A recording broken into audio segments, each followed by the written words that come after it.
Bueno, muchas gracias. Es un orgullo para mí recibir este premio a la mejor tesis doctoral en relación con la medicina del trabajo. Cuando yo presenté este proyecto hace 7 años al profesor José Antonio Casajús, médico especialista en medicina del deporte en la Universidad de Zaragoza, me dijo: hombre, Rubén, preséntame algo de densidad mineral ósea en relación con el ejercicio físico, consumo máximo de oxígeno en futbolistas. Dice, me presentas un tema, dice, que está realmente poco investigado en nuestro ámbito. Y le dije, pues precisamente por eso vamos a investigar, vamos a ir por ahí. Todo lo demás que me estás comentando pues está muy investigado hasta el momento y la verdad es que merecía la pena ir por ese hueco que nos dejaba el ámbito de la literatura científica y sobre todo aquí en España. Voy a ser muy breve. Toda esta tesis está publicada en el repositorio de la Universidad de Zaragoza, cualquiera que quiera consultarla está ahí. Yo voy a dar unas pinceladas, unos retazos de aquellos puntos que considero que son más importantes, un resumen. Además, a estas horas ya estamos un poquillo saturados. Pero no me gustaría dejar de agradecer a todas estas entidades, muchas personas individuales, pero en este caso me voy a dirigir a estas entidades que de una manera o de otra pues han contribuido al desarrollo de esta tesis, que es una tesis por compendio de artículos de investigación. Ya sabéis que es una modalidad que está cada vez más en auge, en detrimento de otras modalidades más clásicas, y que está compuesta por 8 artículos de investigación publicados en revistas de impacto, con factor de impacto, alguna de ellas en el primer cuartil. Y bueno, pues gracias a todas estas instituciones, 2 de ellas, National Research Center for the Working Environment en Dinamarca, realicé una estancia de investigación bajo la supervisión del profesor Lars Andersen. En Cambridge, en el Anglia Ruskin University, lo mismo, bajo la supervisión de un buen epidemiólogo que es Lee Smith. Y, por supuesto, pues a la cátedra MAZ, a la mutua MAZ, el Gobierno de Aragón, la Universidad de Zaragoza, Grupo GENUD de investigación, que gracias a todos ellos, pues bueno, de una manera o de otra, pues han contribuido al desarrollo de este trabajo.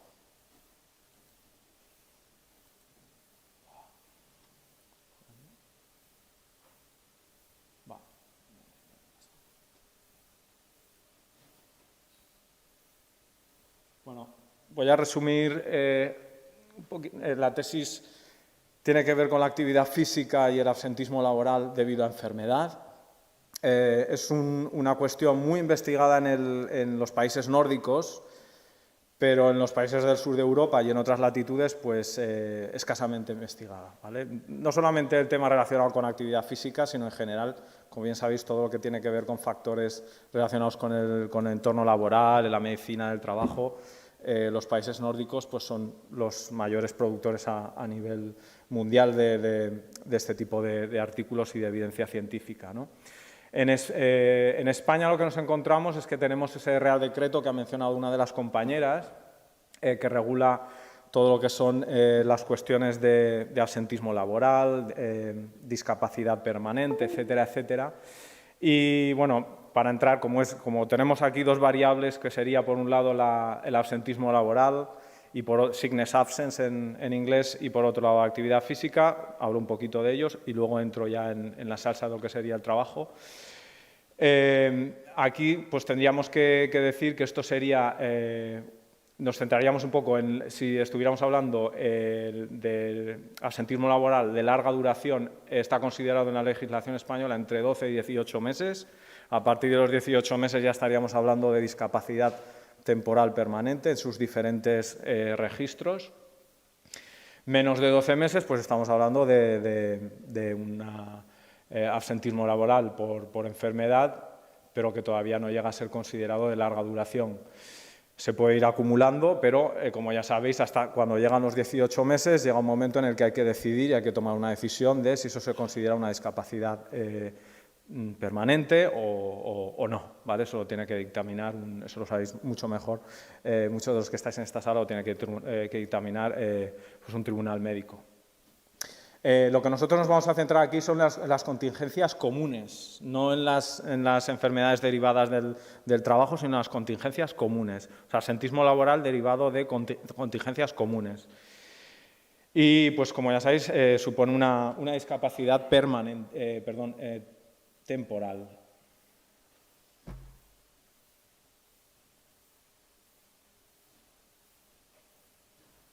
Las causas se han comentado por aquí ya, pero las mayores causas de absentismo laboral por enfermedad, por contingencias comunes, por enfermedades no derivadas del trabajo, vendrían a ser las siguientes. Esto está sacado de datos de Reino Unido, pero serían muy similares también en España. En primer lugar, el estrés que han comentado, y se ha hablado antes aquí también de la relación del estrés y las enfermedades cardiovasculares, pues sería una de las primeras causas, el estrés laboral. Las enfermedades cardiovasculares y el cáncer, y los desórdenes musculoesqueléticos. El tema de los desórdenes musculoesqueléticos es un tema de primer orden de investigación en los países nórdicos. Y ya sabéis pues, que tanto el dolor de espalda, el dolor de cuello como de la espalda baja suelen ser dos causas bastante recurrentes en el absentismo laboral.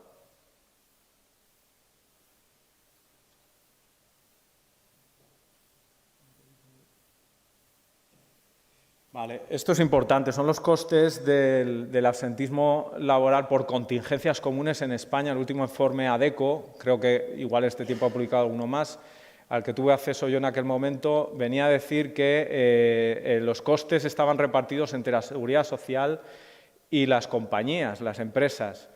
También había una parte muy importante derivada de lo que se llama el coste de oportunidad, ¿vale? Que eso es un cálculo que estimaban las empresas que dejaban de ganar por el hecho de la cantidad de bajas que sus trabajadores estaban siendo sometidos, ¿no? A lo largo del año. Son costes anuales y como veis, pues, estamos hablando de cifras pues, del entorno de 85.000 millones de euros anuales solamente por cuestiones relacionadas con el absentismo laboral por contingencias comunes.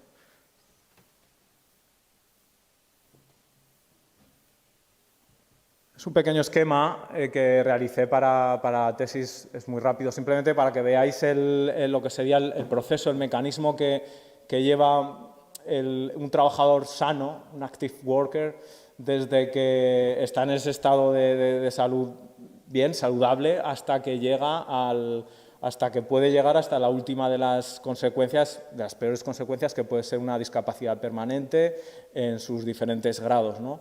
Desde ese estado de trabajador saludable hasta allí, pues hay una serie de fases que están muy bien documentadas en la literatura, que van desde el estado completamente saludable a empezar a faltar al trabajo de manera con ausencias cortas, hasta que esas ausencias se van alargando, acaban siendo ausencias de larga duración y acaban desencadenando una discapacidad permanente. El proceso viene a ser siempre el mismo.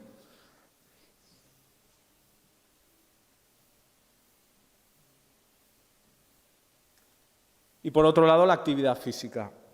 Esta sería la otra variable del estudio, la relación entre las dos.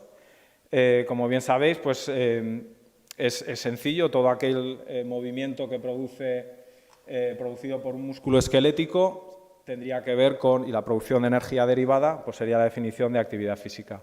La actividad física, como bien sabéis, y como bien ha comentado una de mis compañeras, otra de las galardonadas, está relacionada con una menor prevalencia de condiciones crónicas, también la condición física, aunque la medida en la cual la actividad física se asocia con muchas de estas condiciones crónicas, pues todavía está siendo investigada. Pero existe esa relación y en términos generales se puede decir que una mayor actividad física se asocia a un menor número de condiciones crónicas.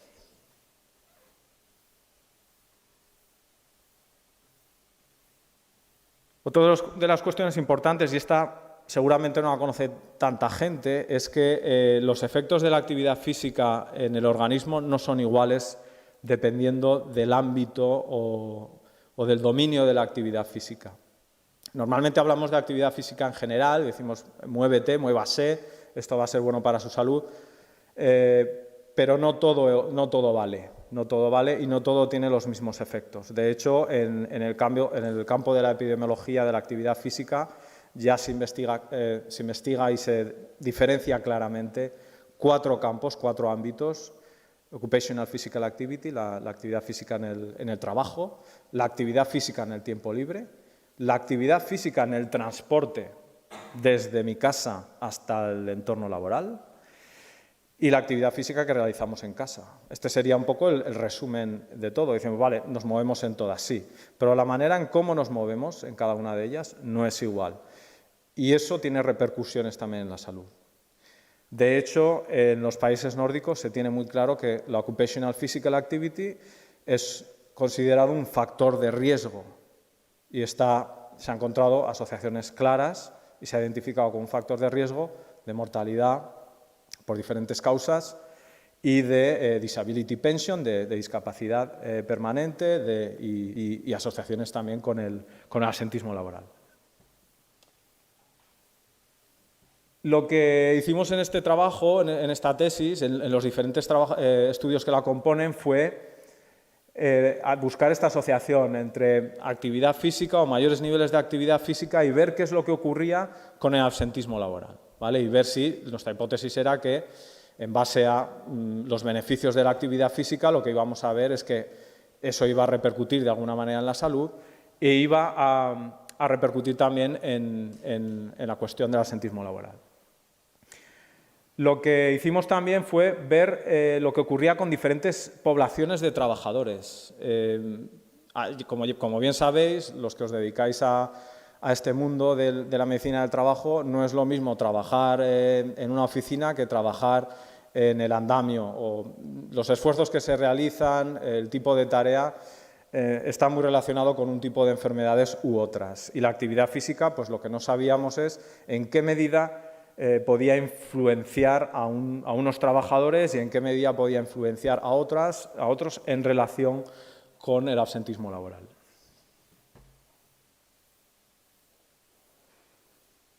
Como no teníamos dinero para comprar acelerómetros para mucha gente, y estos son estudios más de carácter epidemiológico, lo que hicimos fue utilizar cuestionarios validados, el Physical Activity Vital Questionnaire de la Academia Americana de Ciencias del Deporte, pues lo instauramos en uno de los estudios. Por ejemplo, lo instauramos en los cuestionarios que los trabajadores de la Universidad de Zaragoza pasaban cuando hacían sus revisiones médicas anuales.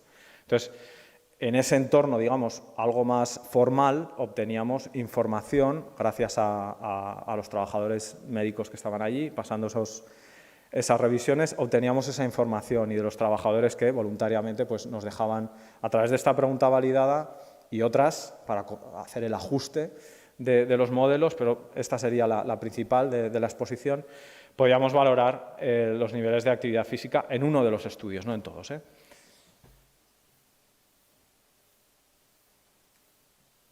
Y como os he comentado, pues son 8 publicaciones en diferentes revistas, algunas de ellas muy específicas del mundo de la medicina del trabajo, como Occupational Medicine, aunque también hay que decir que lamentablemente, para la gente que buscamos a estas alturas, cuando estamos haciendo un postdoctorado, buscamos publicar y publicar y publicar, la medicina del trabajo no es tan vendible, y hay que reconocerlo así, o por lo menos la experiencia que yo tengo, como otras disciplinas a la hora de publicar.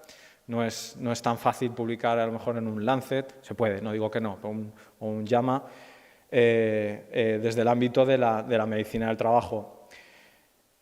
Pero bueno, en cualquier caso, y dentro de un compendio, una tesis doctoral, pues tanto José Antonio como yo, como otros coautores que colaboraron, pues quedamos muy satisfechos de haber publicado en 8 publicaciones Algunas de ellas, pues primer cuartil, como os he comentado antes, Scandinavian Journal of Medicine and Science in Sports. Y bueno, pues al final todo esto pues también ha desembocado en cosas como este premio o el premio extraordinario también de doctorado en Ciencias de la Salud.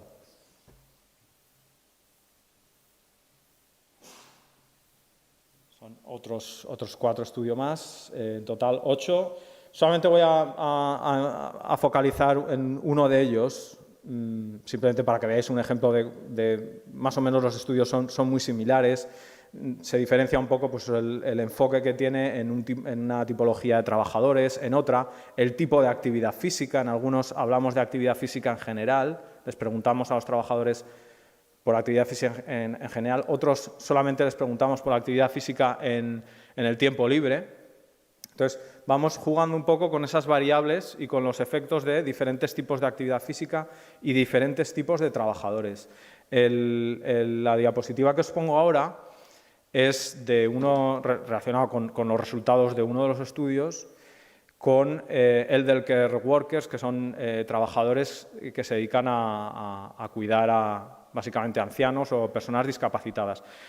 Los nórdicos están muy interesados en este tipo de poblaciones de trabajadores porque están sometidos a una gran demanda física a la hora de transportar a las personas, tener que realizar los diferentes cuidados, etcétera, etcétera. Y están sometidos tanto a una gran demanda física como psicológica también, por las situaciones que tienen que vivir con personas en un claro deterioro y un claro declive. Entonces, ellos se focalizan mucho en este tipo de poblaciones diana y uno de los estudios pues, lo hicimos con elder care workers. Entonces, como veis, es una tabla con hazard ratios, digamos, sería el riesgo de tener absentismo laboral de larga duración. En este caso, larga duración vendría a ser, o las definimos, según la legislación danesa, como más de 6 semanas, más de 6 semanas estando en absentismo laboral por enfermedad. Y lo que vimos fue que aquellos trabajadores en este ámbito que realizaban más actividad física tenían menos riesgo de absentismo laboral por contingencias comunes. Y además, lo que vimos fue que los que más se beneficiaban eran los trabajadores de mayor edad, con lo cual quiere decir que la realización de actividad física en personas trabajadoras ya cercanas a su edad de jubilación sigue siendo beneficiosa. No solamente es beneficioso para los jóvenes, sino para todos, ¿no? Y en concreto para las personas de más edad, para los trabajadores de más edad, todavía más. Si veis la línea roja, pues el descenso del riesgo de absentismo laboral.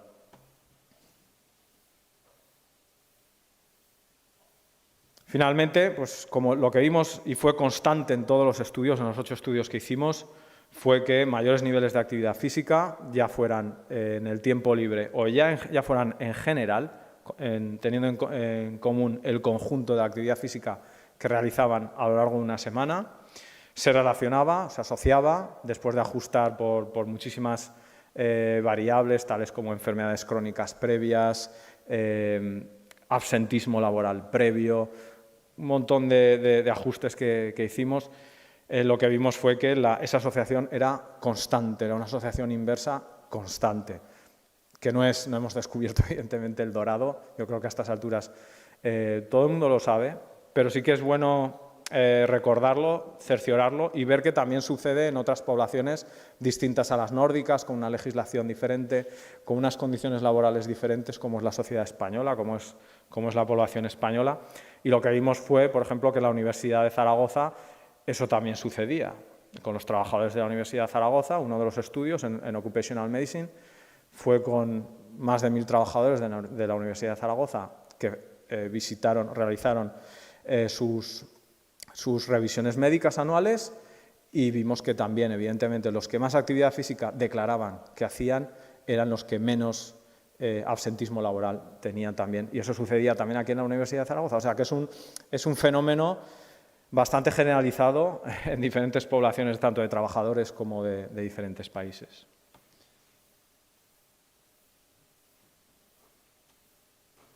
Y este sería, por último, ya la pregunta que habría que hacerse de qué es lo que queremos y cómo deberemos encaminar la investigación futura. Una cosa tan sencilla como es el hecho de transportarse al trabajo de manera activa. Simplemente con eso no hace falta tampoco hacer grandes inversiones. A veces vemos estudios de ejercicio físico en el entorno laboral y se ha invertido, no sé qué empresa ha invertido o tal institución ha invertido pues mucho dinero en un programa para realizar con los trabajadores para evitar absentismo laboral, para mejorar el ambiente, para disminuir el estrés, etcétera, etcétera. Y a veces es tan sencillo simplemente como fomentar los transportes activos al trabajo. Simplemente con eso ya estamos favoreciendo el que se reduzca el riesgo de absentismo laboral. Por muchos factores, esto es multicausal, estamos hablando a nivel epidemiológico, no estamos entrando al detalle y al análisis de qué es lo que está sucediendo ahí o cuáles son las causas, pero a nivel epidemiológico la asociación es clara. La otra alternativa sería la que veis abajo, la de que también existen estudios relacionados con esto, con trabajadores que están en una oficina y están andando sobre un tapiz rodante o en un cicloergómetro y eso lo están haciendo desde la empresa para fomentar la actividad física. Bueno, pues a veces tampoco hace falta llegar a esos extremos cuando se ve claramente que la actividad física a través del transporte al trabajo o en el tiempo libre es más que suficiente y beneficiosa para los objetivos que queremos. Muchas gracias por vuestra atención. Esto es todo.